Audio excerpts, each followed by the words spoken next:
akka tasaa bilbila keetti irratti wantoota piraayivesii wal qabatan ilaaluu jirta ta'a. Osoo ilaaluu jirtu hiriyaa yookaan nama biraa alaas dhufee akka sirratti hin millanneef appilikeeshina bareedaa sekondii muraasa keessatti bilbila kee irratti wanta ati ilaaluu jirtu wanna biraa akka itti fakkeessuu dandeessu kan siif godhu jechuudha. Viidiyoo irraa ni hubatta. Garasitiin si dabarsa. Viidiyoo laayikii gochuun dagatiin. Appilikeeshinni fake screen jaa akkuma asitti agartan appilikeeshina kanaadha. Appilikeeshina kana Play Store irrattis ni argattu. Play Store irrattis ni argattu. Akkasumas Telegram channel hiyya irraa ni argattu. Wanni isin gochuu qabdan appilikeeshinicha yeroo bantan akkanatti isiniif baha.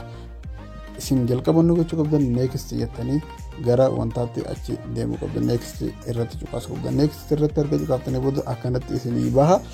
Suuraa filadhuu isin jaa eegaluuf jalqabsiisuuf suuraa filadhuu isin jaa. Sanboora gaalarii irra tuqxanii gaalarii irra tuqxanii rifatan. Amma suuraa kana screenshot godhadheetiin jira. Suuraa namni yeroonan wantoota piraayivesii wal qabu jiru laalutti osoo jiru namni akka isaanirra millate appilikeeshina kana fayyadamee akka suuraan tun qofti namoota biraatti mul'attu kanin godhuudhaaf screenshot godhee jechuudha. Isin suuraa takka screenshot godhattanii qabaachuudha qabdan. Sanbooda suuraa filatan san irratti ni cuqaaftan. Suuraa filatan irratti erga cuqaaftanii booda akkanatti isiniif baha.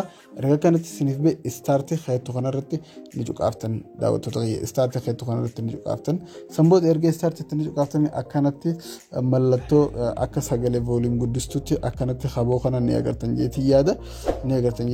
Mal akkanatti isinii baha. Wanni isin gochuu qabdan asirratti gara fuulduraa yoo kana chooftan itti guddate gara gadii yoo godhatan irraa xiqqaataa jechuudha. Kana jechuun ni mul'ata akka mul'anne ta'a jechuudha. Kun akkuma agartan yeroo akkana godhu suurichi guutuu mul'ata jechuudha. Yeroo akkana godhu suurichi irraa deemaa jechuudha. Amma isa kana yeroo banadee wantoota biraa ilaaluu jalqabu akka tasaa namni yoo namillate diddefeetuman asirra kaa agartan kana qabee ittichi guutaa jechuudha. Akkanatti asirra kaa agartan kana qabee ittichi guutaa jechuudha. Namichi biraa sun wanni inni argu suuraa tanaa jechuudha. Kanaaf viidiyoo kana akka jaalatan abdiin qaba. Appilikeeshina karaa isin argattan viidiyoo kana description box jala yoo tuqxanis linkii isaa buufachuu ni dandeessan. Akkasumas Telegram channel kiyya irraa ni argattu. Viidiyoo akka jaalatan abdiin qaba. Bye bye.